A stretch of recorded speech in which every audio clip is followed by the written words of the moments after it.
I'd like to call the Wednesday, September 15th Planning Commission hearing to order. Heather, if you'd call the roll. Mr. Granger? Mr. Here, remotely. Mr. Tarley? Mr. Klee? Here. Ms. Macbeth? Here. Mr. Boswell? Here. Mr. Sokolowski? Here. So we have a remote policy in place, being that signing in remote, and Greg Granger is away on business and has asked that he be able to participate via the remote link. So I need a motion to approve his absence but attendance via remote. I'll move to approve Mr. Granger being absent but attending remotely. Second. Heather? Mr. Tarley? Aye. Mr. Klee? Aye. Ms. Macbeth? Aye. Mr. Boswell? Aye. Mr. Sokolowski? Aye. Okay, that brings me to the approval of minutes, the July 14th regular meeting. Is there a motion to approve as submitted, or have there been changes brought to Carolyn or staff? Motion to approve as submitted? Motion to approve. Second. Heather? Mr. Granger? Aye. Mr. Tarley? Aye. Mr. Klee? I abstain. Ms. Macbeth? Aye. Mr. Boswell? Aye. Mr. Sokolowski? Aye. Okay, there are no items on our consent agenda, so we move right to public hearings, PCR 21-007. Yes, Chair Macbeth and Commission members, this is a request to amend the zoning ordinance district regulations as outlined in my memo to allow public art approved through the city's public art program. In February this year, City Council adopted Resolution 2103 to create a public art program in the city. A Williamsburg Public Arts Council was formed with membership consisting of 2 council members, an Economic Development Authority, Architecture Review Board, Planning Commission, Tourism Development Grant Review Committee, the Williamsburg Arts Commission, and 2 members at large, as noted in my memo. The purpose of the public art program is to celebrate the city's past, present, and future with public art, to enhance the city's identity and economic vitality by encouraging people to spend more time in the city, engage with public art, to highlight and enhance the beauty and unique character of the city. The purpose of the Williamsburg Public Art Council is to advise City Council on the acquisition, donation, commission, and/or funding of public art, and advises Council on the acceptance of gifts and loans of public art in the city. The approval process for the acquisition and installation of public art is a 3 or 4-step process, depending on whether City Council approval is required. These steps are staff review, courtesy review by the ARB, Williamsburg Public Art Council review, and approval unless City Council approval is required for projects that spend more than 10% of the city's public art fund, and that's within a fiscal year. I also included in my memo the funding sources for public art. This current fiscal year, there is $165,000 in the public art fund. As mentioned in my memo, murals may only be considered for installation in the Urban Business District B3, which is the Midtown planning area. And to add murals in other zoning districts requires City Councils to amend its public art program. On this overhead basically is just the zoning map that sort of outlines the districts. Staff recommends that Planning Commission recommend approval of the text change to allow public art approved through the city's public art program in the zoning districts as outlined in proposed ordinance 21-13. I'll be happy to answer any questions you may have. Are there any questions for Carolyn? Honor? I have one.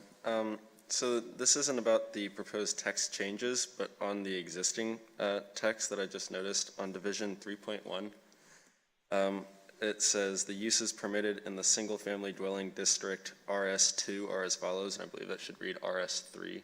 Okay.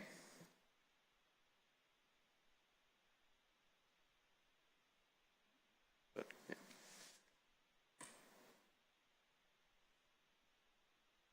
Getch? Anything else before we open up the public hearing? Okay, so I'll open up the public hearing on PCR 21-7. If anyone would like to come forward and speak to this item, please come forward to the podium and state your name.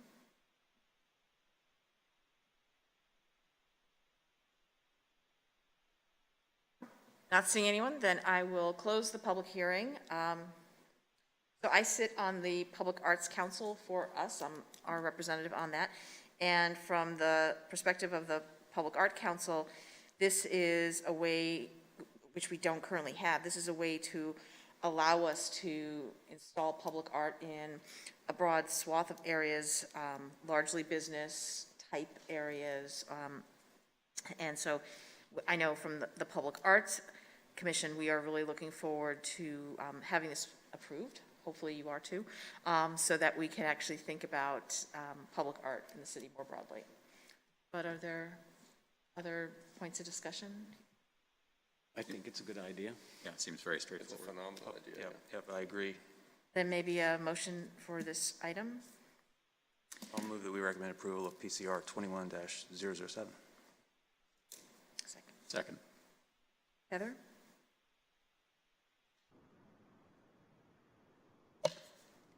Mr. Granger, Aye. Mr. Tarley, Aye. Mr. Klee, Aye. Ms. Macbeth, Aye. Mr. Boswell, Aye. Mr. Sokolowski. Aye. Okay, thank you.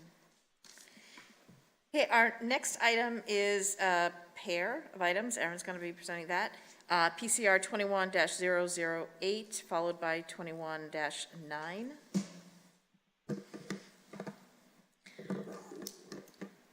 Good afternoon. This is a request of the CW Condominium Association, RAC Enterprises LLC, and CW Enterprises 2 LLC to amend the zoning ordinance to allow for nonprofit retail and distribution facilities in the B2 corridor area with a special use permit, and for a special use permit to allow for nonprofit retail distribution facility at 312Z, and 314 2nd Street, as shown in these photographs. The applicant intends to occupy the site to provide services to clientele during typical business hours from 9 a.m. to 4 p.m.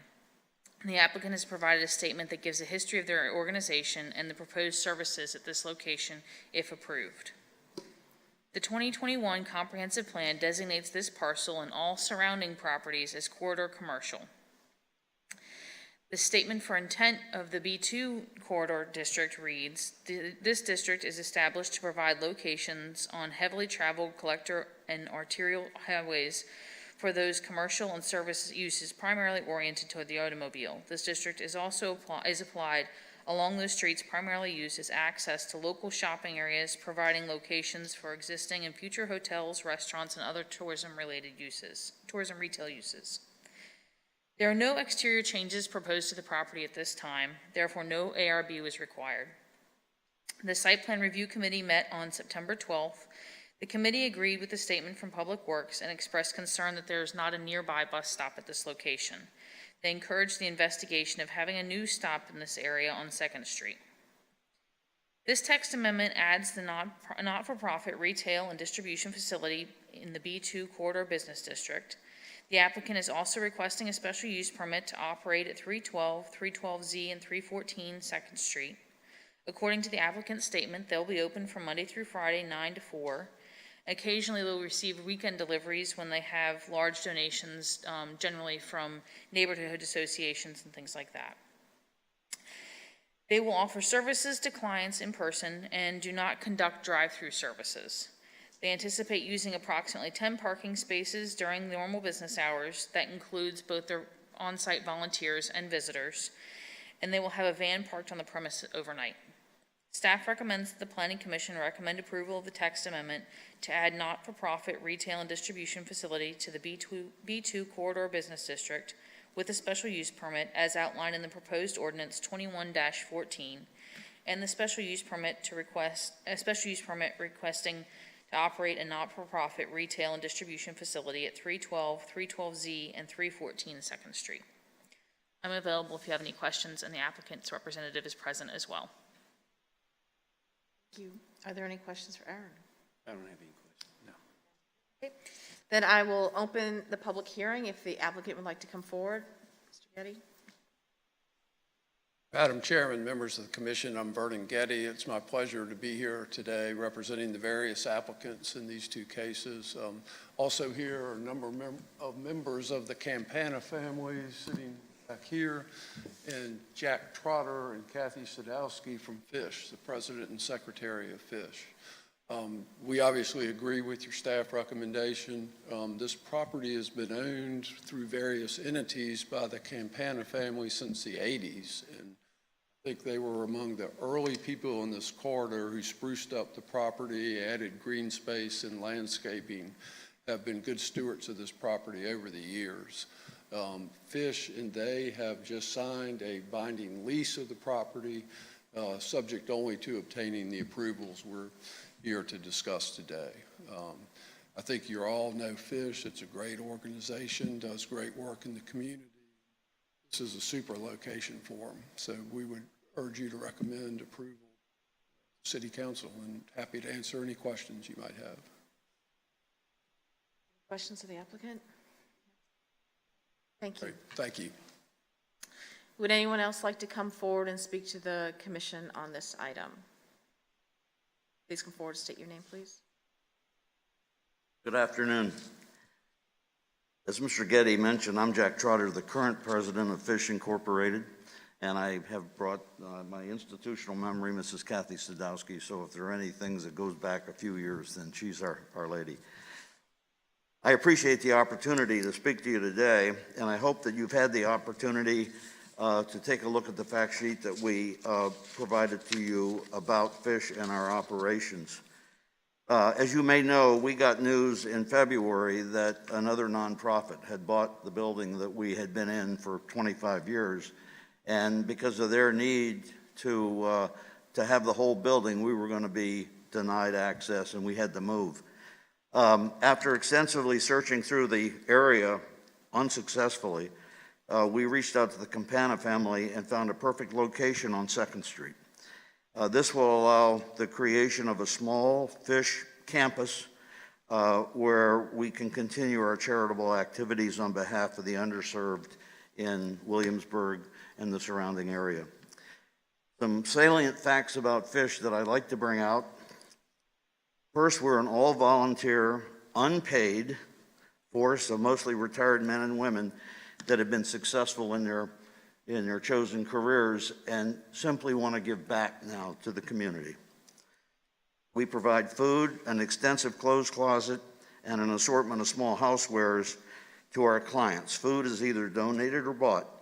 You'll see our van at Food Lion by Sal's every Monday morning picking up food that we purchased. Clothing and housewares are almost all donated. All of our financial resources come from the exceptional generosity of our community. We couldn't do it without those funds coming in. We pledge to be good neighbors in our new location, just as we have been on Waller Mill. We are a diligent, committed group of your neighbors with a single purpose: to help our fellow citizens. That concludes my remarks. Thank you. Are there any questions? When would you expect to be, all things going well, when would you expect to be open? I'm sorry, When would you expect to be open for business, let's say? I'm sorry? When do you expect to be open for business? When do you think you'll be located there if this is approved? I'm having trouble. They're asking when you expect to be open for business. Oh, well, we're open now in the Waller Mill area. Right. And we don't know when the construction is going to be started on that building. We know we have to get out our deadline by the 28th of February. Okay. We have already, with zoning approval, we will have to do some minor demolition and reconstruction in these two buildings to house the food pantry and the clothes closet. I'm not a builder, so my guesstimate is 45 days after we start till we can get in. You're very optimistic. Sir, I am. I just had work done on my house, and the wood prices are going down, I can tell you that. Is there anything else? Okay, thank you. Thank you. Would anyone else like to come forward?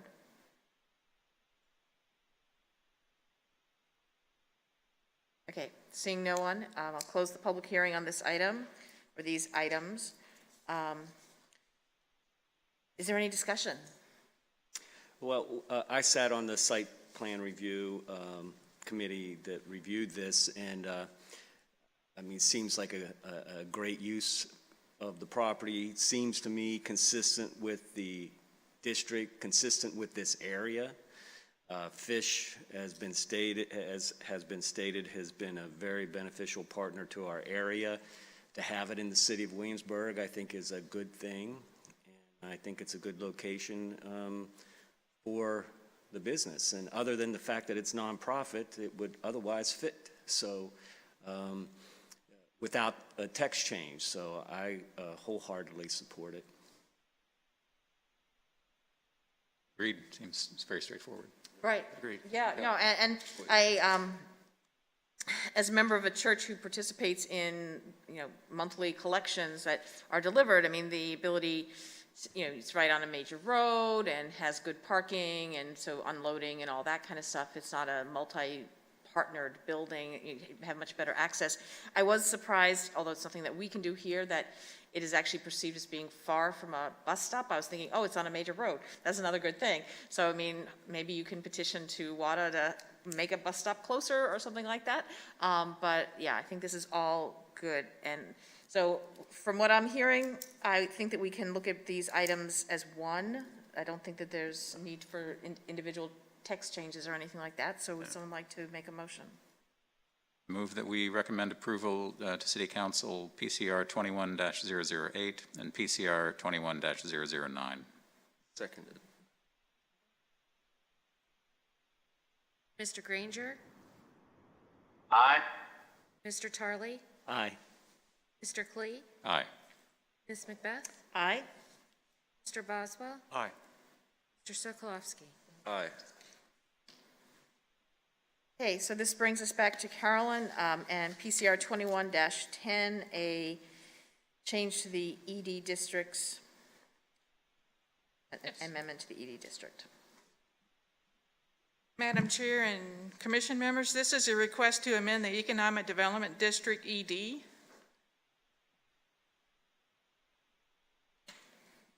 Let me see. Section of the zoning ordinance to allow medical cannabis dispensaries licensed by the Commonwealth of Virginia pursuant to the Virginia Code, and to amend the supplemental district regulations, section 21602, to address the retail sale of cannabis and cannabis products or extracts. The Virginia Code was amended to allow cannabis dispensaries approved by the Commonwealth of Virginia. The city's zoning ordinance is written such that if a use is not listed, it is not permitted.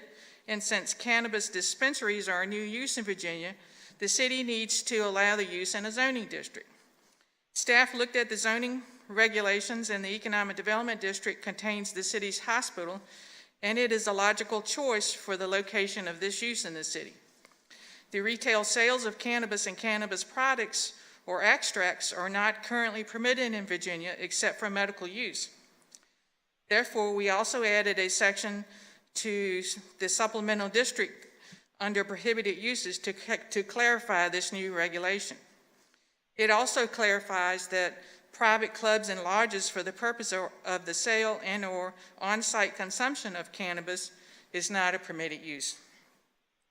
Staff recommends that the Planning Commission recommends approval of the text change to City Council to allow medical cannabis dispensaries licensed by the Commonwealth of Virginia in the Economic Development District, ED, and to amend Article 4 Supplemental District Regulations to address the retail sale of cannabis and cannabis products or extracts as outlined in proposed Ordinance 21-15.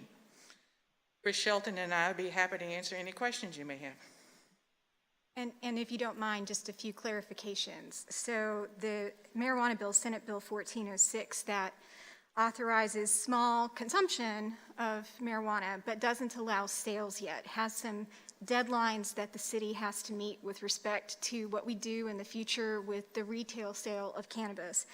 The localities have the right to petition the court to hold a referendum to allow the voters to decide whether or not the retail sale of marijuana is going to be allowed in the jurisdiction at all.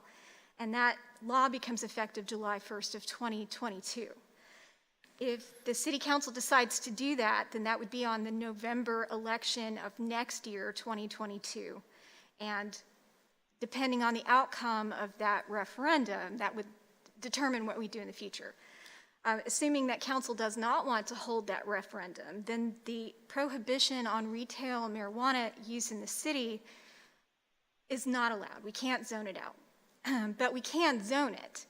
And so one of the reasons that we're asking to add the provision to the supplemental district regulations is just to put a placeholder, because we've gotten requests already for this.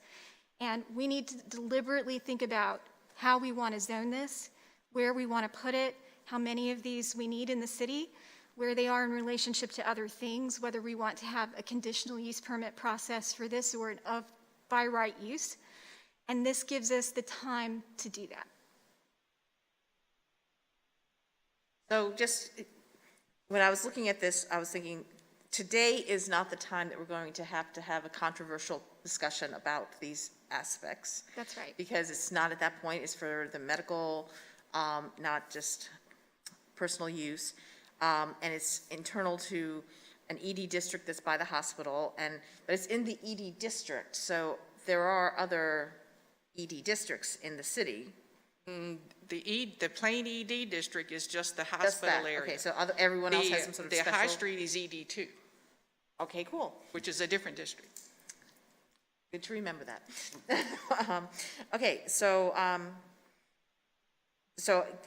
for me, in looking at this, I was thinking that this is sort of potentially perceived as being more interesting, but is in many ways very similar to lots of other things that are approved at the state level, and we need to figure out a place where we can put it into our zoning. And so that's really where I was seeing this right today. And I'm seeing shaking heads around, so that's, okay, so before we open up the public hearing, what other discussions we need to have? Thank you.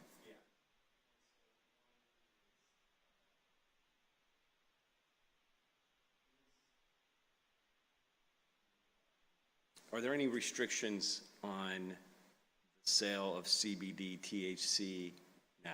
As long as it doesn't have over the percentage, Okay. there's no prohibition on CBD oil. So it's a very specific definition in the state code. All right, so then my question is, because my understanding, not that I'm an expert, but CBD oil is not only topically applied, is ingested. So we reference cannabis in here pursuant to the state definition. Could you repeat that? We're using the state definition for purposes of this. Right. Which is- I was looking at the excluding topically applied products, including CBD. So that was my question, is that, would that make it prohibit the pharmacies from selling CBD oil that is ingested?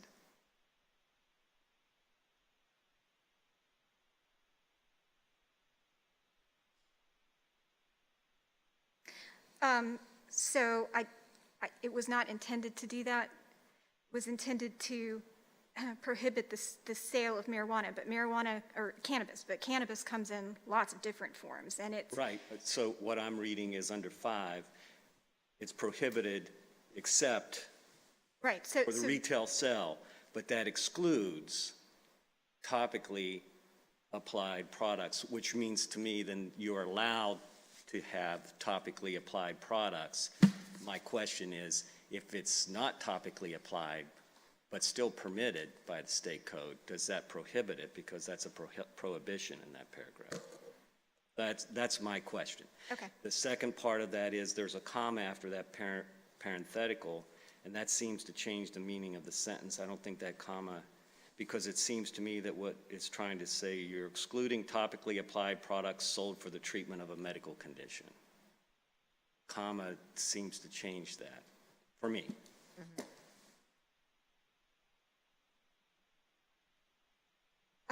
So, again, we reference state code in defining that. I think we could probably clarify that to remove topically applied products from the exception. It was not the intention to... Yeah, I just didn't want to create an issue where, it may not, I don't know, but I was just pointing it out that create an issue where one doesn't exist now, that's all. And where it wasn't intended. I agree with you, probably need to take the comma out. Yeah, I was going to say, the comma changes the meaning. Other than that, I don't have any comment. So I still need to open the public hearing at some point. We got really engaged here, which is fine. But before I do, are there any other comments at this point? Okay, so then I'd like to open the public hearing on this item, PCR 21-10. If anyone would like to come forward to speak on this item, please do so now.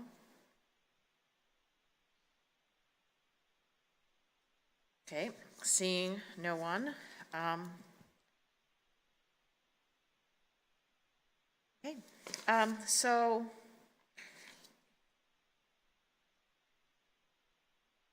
we have sort of two items here in front of us. One is, I guess we've agreed the comma doesn't need to be there, and that potentially topically applied should be removed, but so then that sense would be excluding products containing extracts or oils.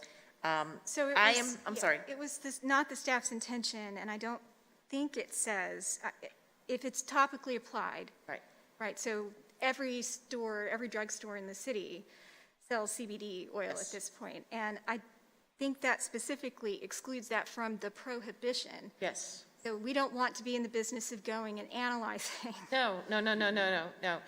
Where I was going to is that I would be happy to support this and let Chris revisit her view of the state code and see whether or not the comma needs to be there or not, or something like that, so that you can move forward and this can be moved forward to city council. Right, well, I think it does say that we are excluding the topical application. Sure. Right. Well, it seems to me the key phrase is sold for the treatment of a medical condition. Yes. Right. I mean, that's Yes. what it is excluding from the prohibition. So this, to me, seems straightforward. Right. Wherever we fall on the question of legalization, this is for medical use. It's in a Right. district with a hospital. We should consider this like a special prescription drug, I suppose, which is essentially what it is, right? Right. Right. And we've already agreed that we're removing the comma. Yes. Okay. Okay, cool. $1 million comma.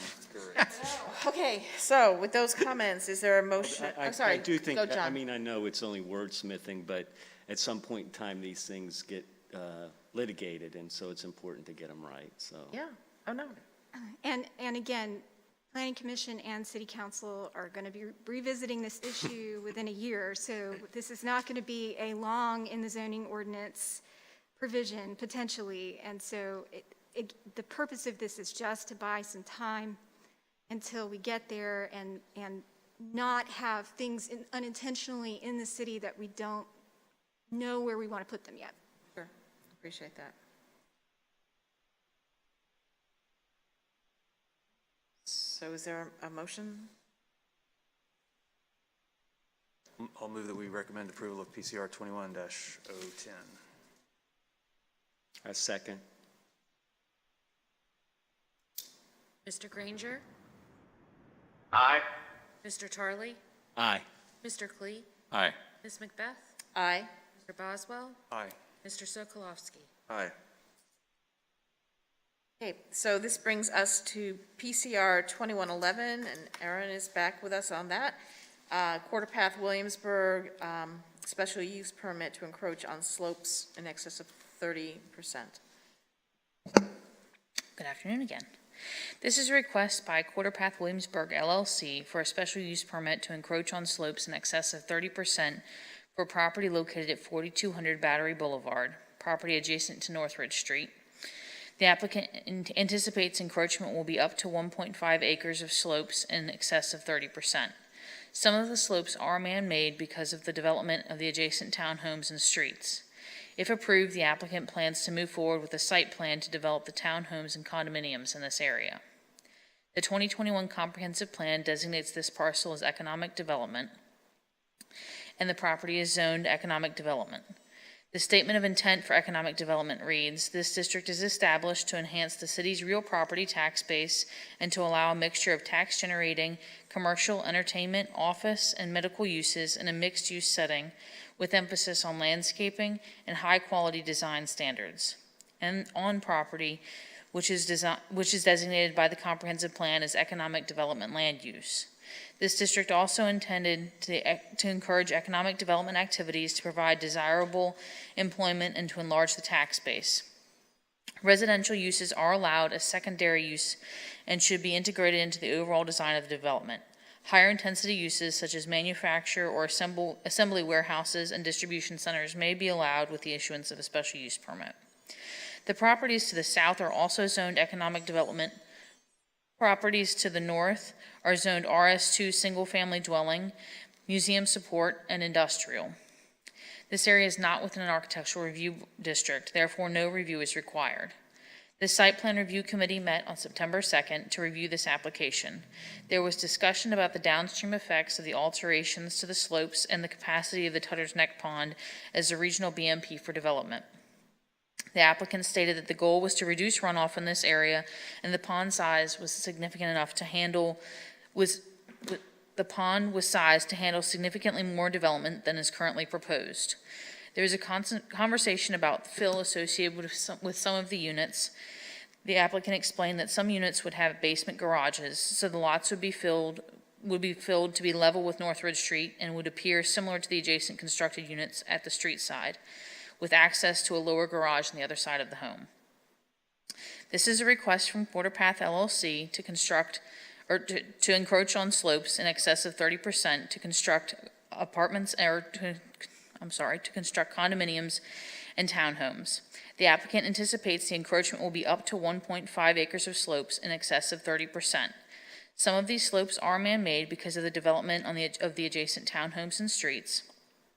The proposed development will contain 56 condominiums and 96 townhomes. Staff has worked with the developers over the last 6 months to minimize the impacts of the proposed development.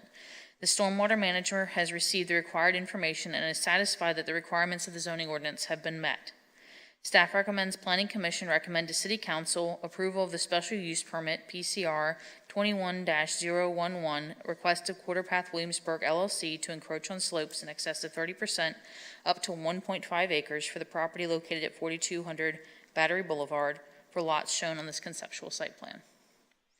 I'm available if you have any questions. The city stormwater manager is also present, as well as the applicant's representative. Sure. I had a couple of questions, and then I'll open it to other commissioners.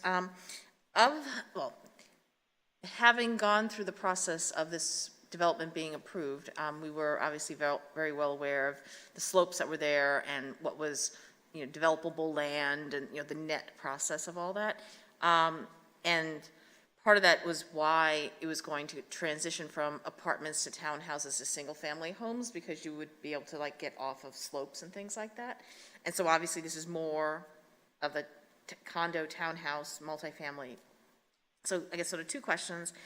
One, of the 1.5 acre, mentioned at least 3 times that some of those areas are due to fill being moved from one part to another as they were developing the earlier part.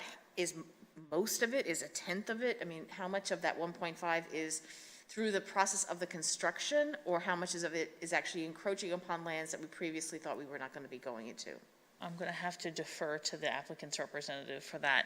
Okay, The- so we there- can wait It is until you all- outlined on the map. Right. The area that's kind of shown on the south side of this hatched line is where those man-made slopes lie.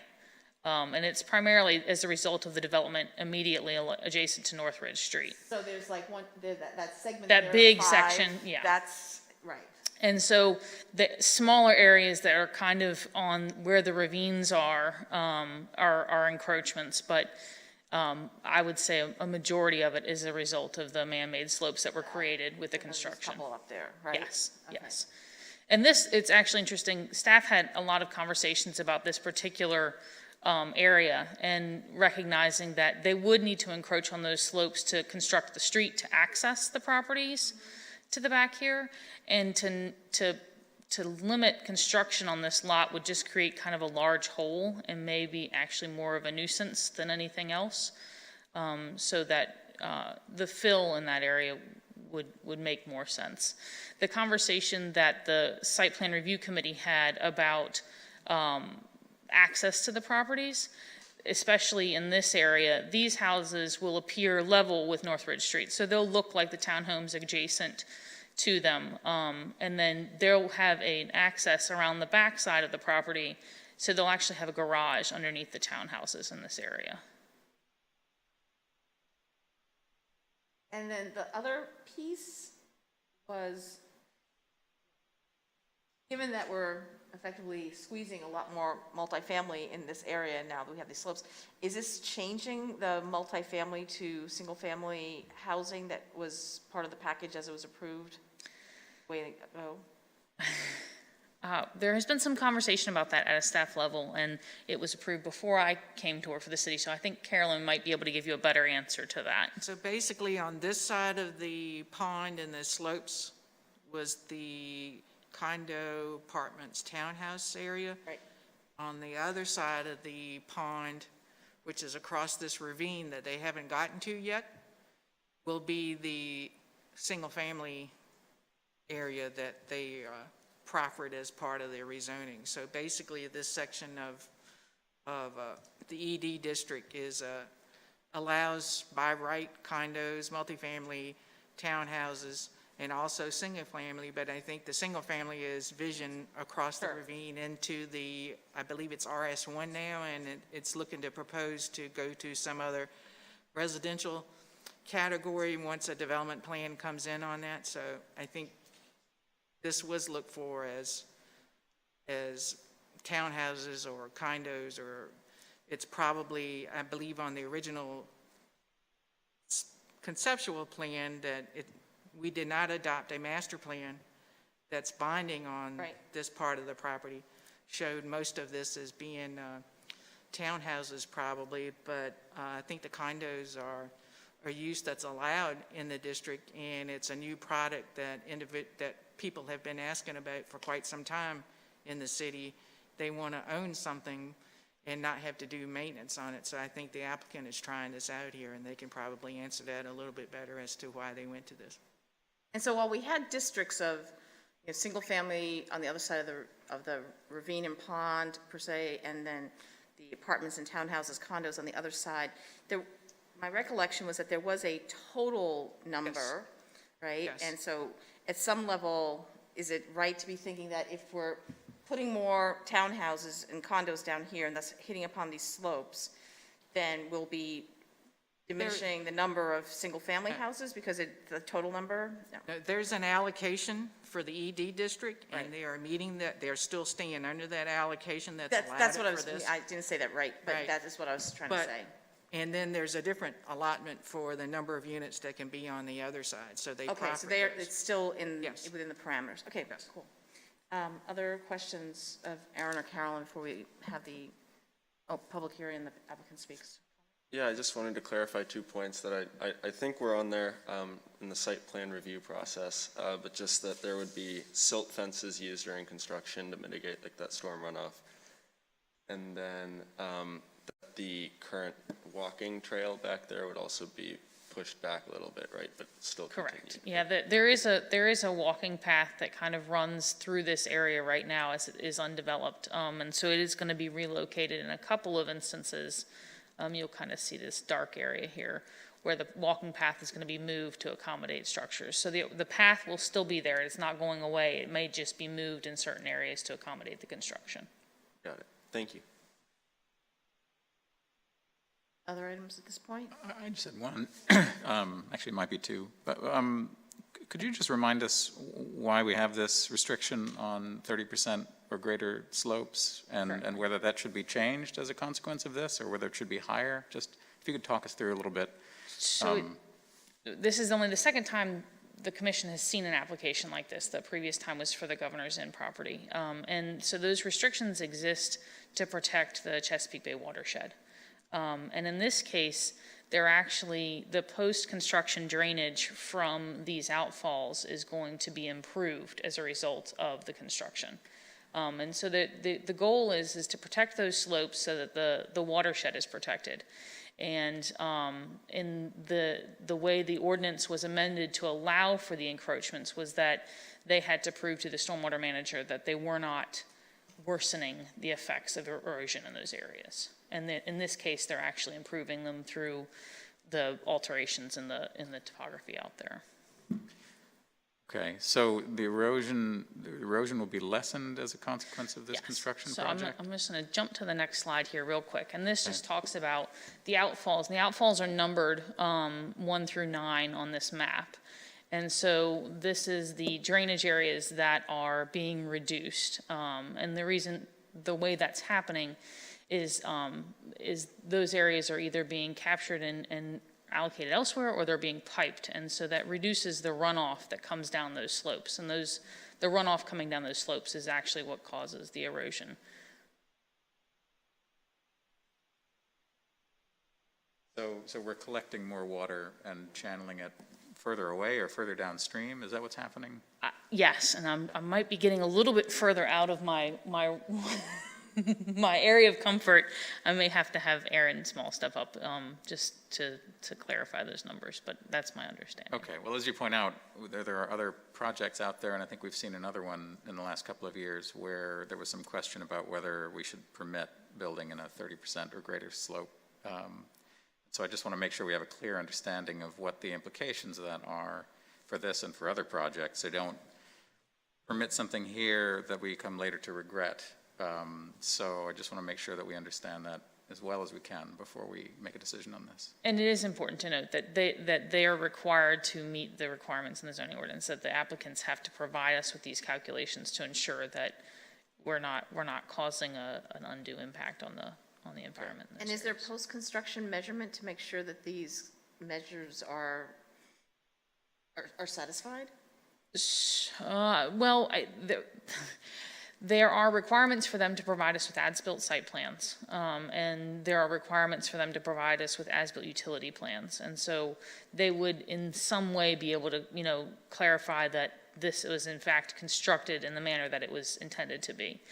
I will say that the conversations that we have had with the applicant is these are really kind of rough numbers because it's at a special use permit level. They anticipate that the numbers may actually reduce a little bit at the site plan review level once they get into the final engineering of the property, but that they would not be able to exceed that 1.5 acres that they're getting approval for today. Sorry, I did have one more question. That was, there was some note in here, someone has already mentioned about, or I think it was Elaine, the 1.5 acres, is 1.5 acres in total, of which I think 0.6 or something were man-made. I just want to find out why that matters. Just if it's a slope, it's a slope, right? It's yeah, we thought it was important to note that they're not altering 1.5 acres of natural slopes, of slopes that have been in existence for a long time, that those slopes were created rather recently, and so that impacting them is not as great as impacting, a kind of a sterile environment that hasn't been constructed in before. And we thought that there was an importance in differentiating between natural slopes and man-made slopes in that case. But ultimately, this is the bottom line, this reduction. Correct. I mean, that's really what we need to be focused on, not the question of put the dirt where it, okay, thank you. Yeah, at the site plan review, we had extended discussions on this issue, both that issue, the erosion, but the amount of runoff and whether a BMP at the pond was sufficiently sized, and we were assured that it's more than large enough to handle additional runoff, not unreasonably or unacceptably impact slopes and as it relates to erosion. But I think those are good questions as to looking forward. It's just a number that we use as a placeholder of where we should be concerned. Should it be higher or lower? Thank you. Okay, well then I'd like to open the public hearing and ask the applicant to come forward if they wish.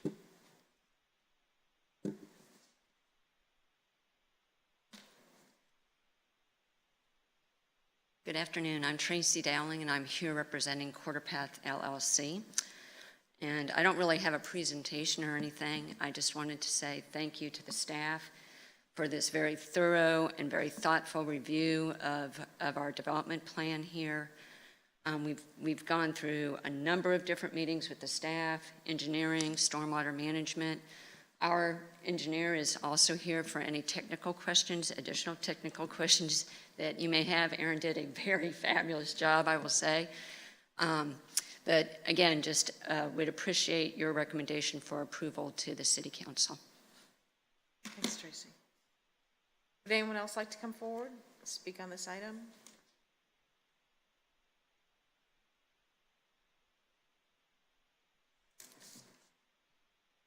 Never done this before, so bear with me. Please state your name so we can My have... name is Carol McFarland. Thank you. I live on Northridge Street, 3949. This is a map that was given to us when we first purchased our home, knowing full well that buildings were going to be put in across the street from us.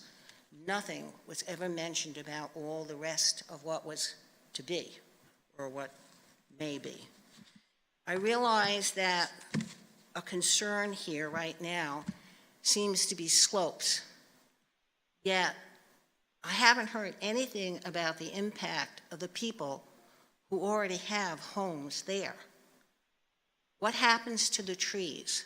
How hot is this going to get? How much of the wetlands are going to be taken away?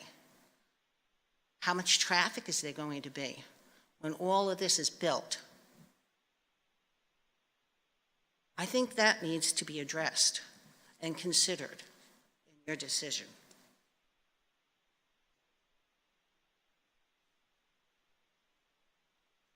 Does anyone else wish to come forward and speak to the commission?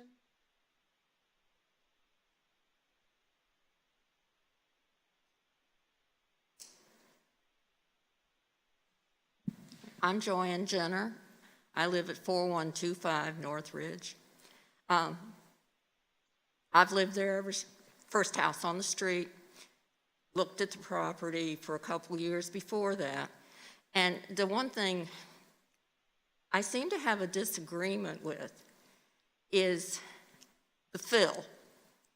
The house that I live in is probably the steepest across the street. There are trees directly at the bottom of that slope. And I was wondering how the slope got there and just stops at those trees. That's my question.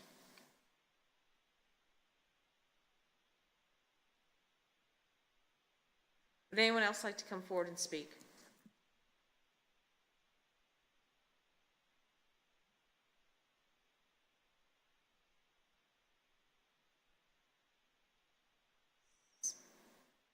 Okay, seeing no one, thought some people were thinking about it. Seeing no one, then we will close the public hearing.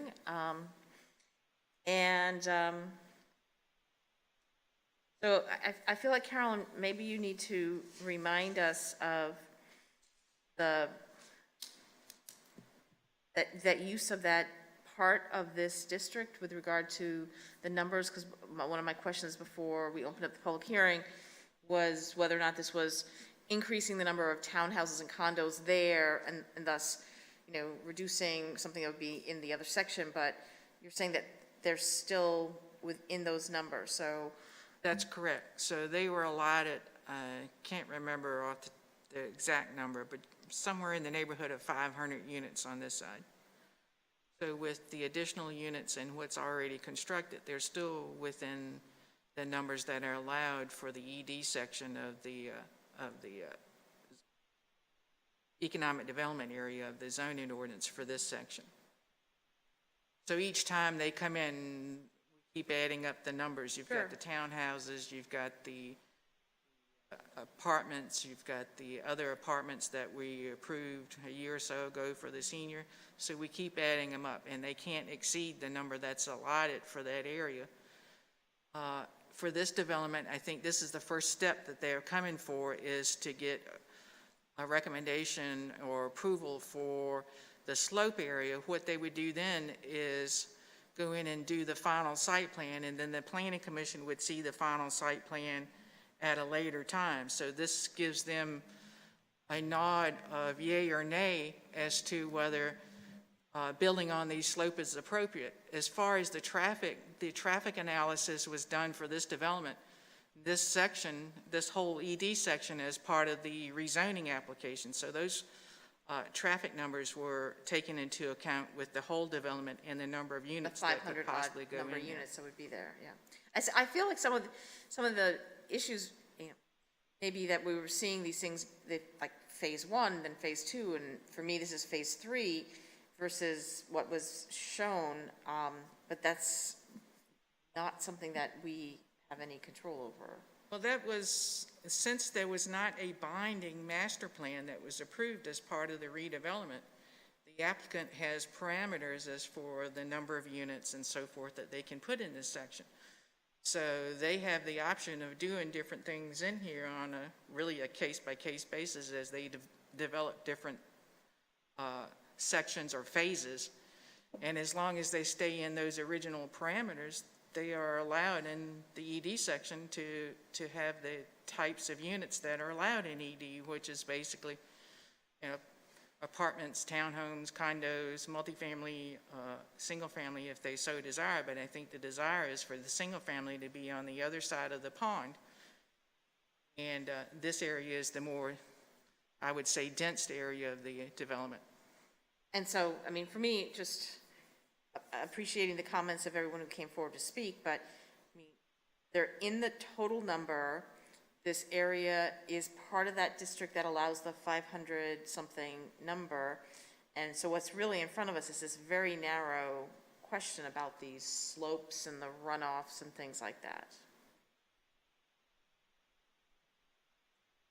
Do you agree to that, Erin? This is your package, okay? Yeah, Thanks. yes. Sorry.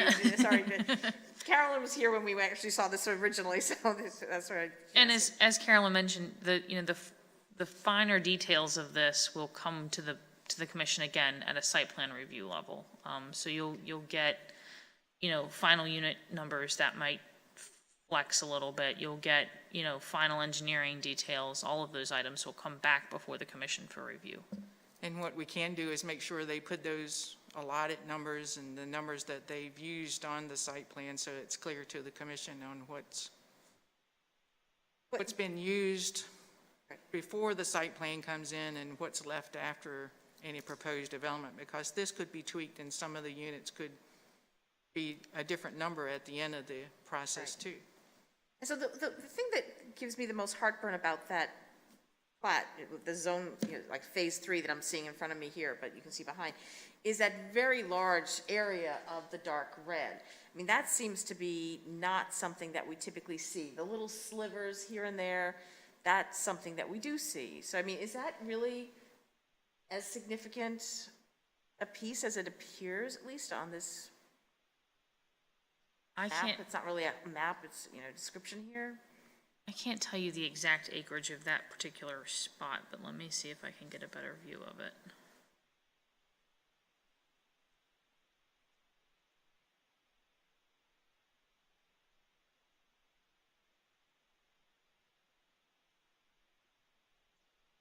Hard to imagine. I mean, those lots, let's say the building is 50 feet deep. That means it drops off 15 feet from front to back, right?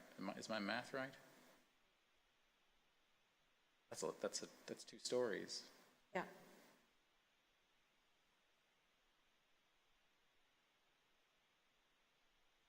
I mean, I Probably agree, get the that jumps out. engineer can Yeah. probably answer that question. Mark might be able to. Big chunk of land right there.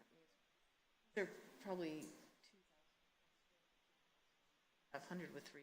No, that's It fine. can't, Sorry, Erin. That's okay. It contains 5 townhouses. I don't know the dimensions of the townhouses. I don't know if, Mark, would you be able to better answer that question? Not.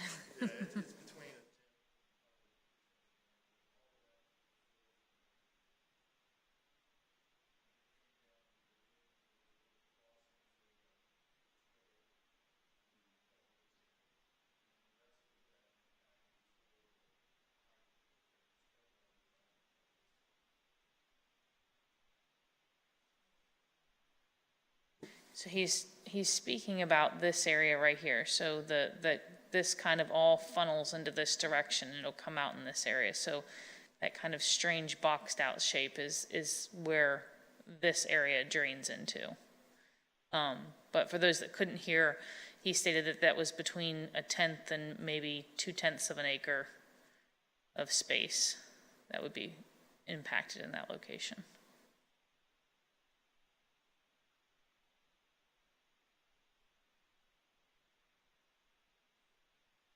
Yeah, I think we're just trying to visualize it up here. And so if the townhouse is 30 feet deep, that means it falls off 9 feet from front to back, right? 30% of 30 feet is 9 feet. Yes. And if it's as deep as 50 feet, which it probably isn't, that'd be pretty large, then it would fall off 15 feet, which is nearly 2 stories, which is a lot. Just maybe this is not something we need or really have the right or not the responsibility to worry over, but it is. I agree that big splotch of red is worrying. Right, and given that we're looking at 1.5 acres total, it seems pretty hard to believe that that big area is just 1/10 of an acre of the 1.5 acres. I mean, that seems like it's a good percentage of it, but we're just eyeballing little bits and pieces here, so. So the public hearing is closed, so unless we open it up again, I know some other people want to speak. I didn't know if maybe you still had that question that I could maybe answer a little better if I was closer. So you talked about how much the slope drops off.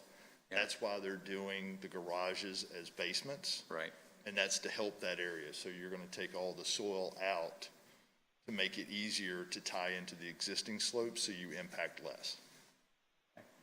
So for Heather's minutes, can you say who you are, please? Oh, sorry. Mark Richardson with Timmons Group.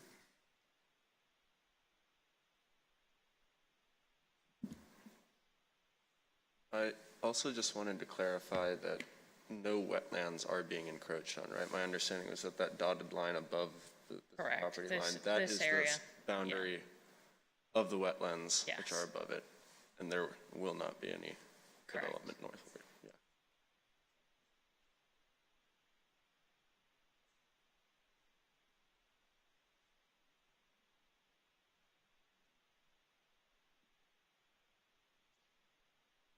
Well, our first resident speaker even did raise her hand even though the public hearing was closed, and since the applicant came forward, if you'd like to come forward for just 30 seconds, if you still have something you wanted to bring forward, I don't want to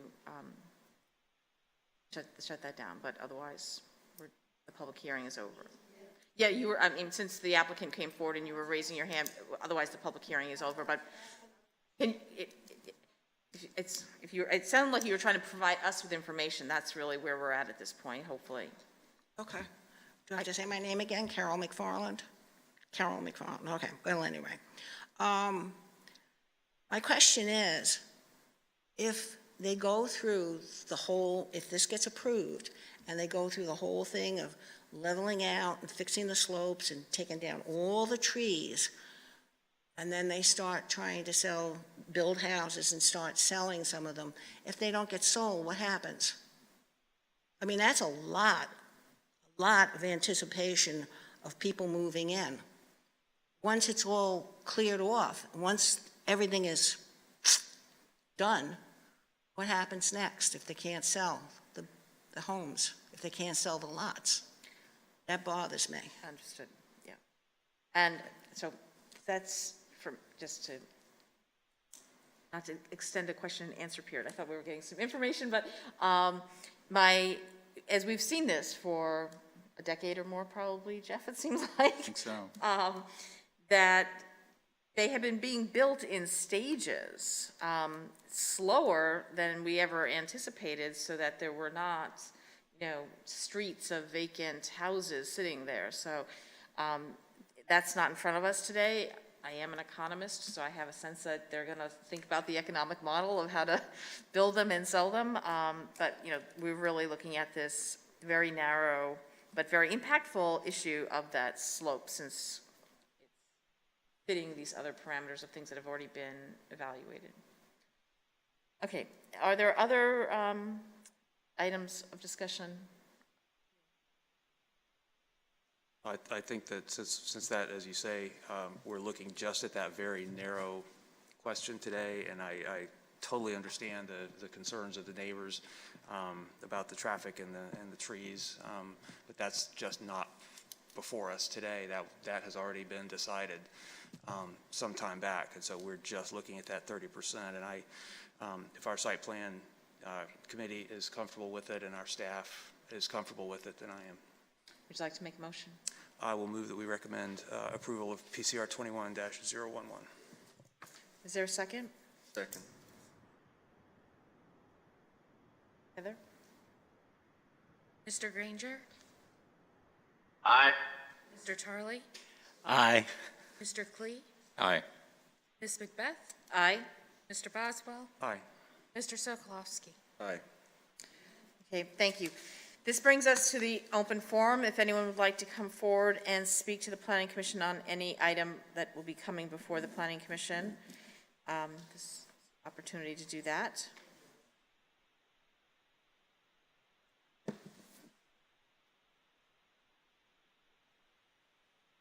Not seeing anyone coming forward. No. Okay, then I'll close the open forum. There are no site plans or subdivisions or unfinished business that I'm aware of. Any unfinished business?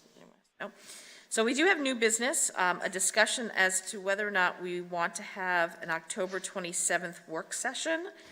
This has been brought to us by us when we saw the Neighborhood Balance Committee's recommendation package, which was a document that was in the tens and tens of pages, and we were looking at a narrow piece of it. It really seemed like it would help us moving forward if we thought about this in a broader piece and had people from the Neighborhood Balance Committee come and present their package and have a work session with us where we can have a dialogue with questions and whatnot.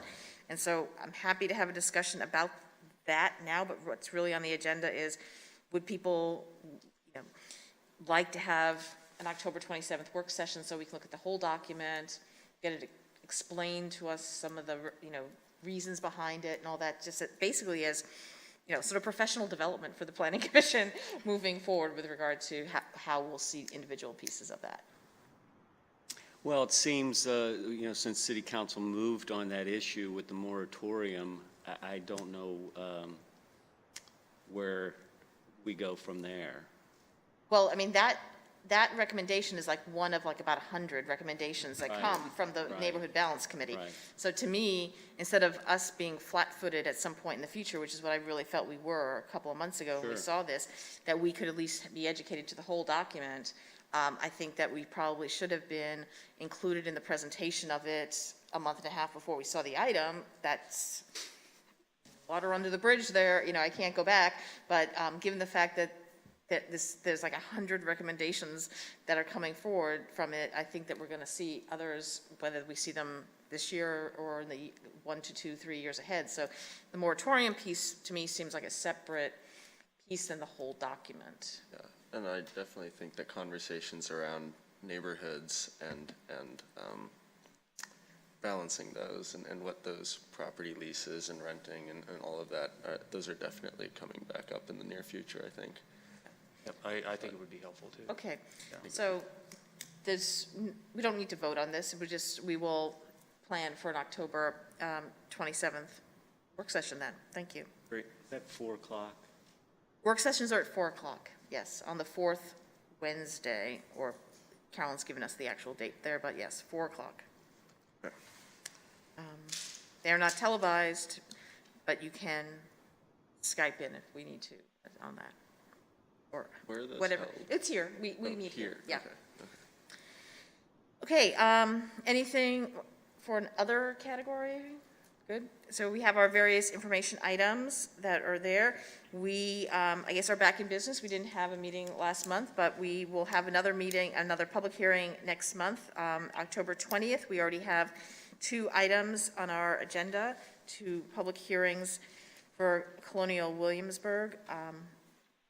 And also, as we conclude this meeting, I just wanted to put in a plug to people who may be watching this, or a Virginia Gazette reporter who may report on this, that I put a plug in for public service, a public service on the Planning Commission. We are short 1 person right now, and in the weekly updates that I get from the city, there are no applications on file. So it's a pretty simple process to apply to serve the city, whether it's our commission or any of the other boards and commissions that take voluntary members, citizens of our community. If serving right now is not working for you, there will be additional openings in the Planning Commission at January time moving forward. So with regard to that, just as maybe a comical note, but we have finished the comprehensive plan and city has moved forward with that.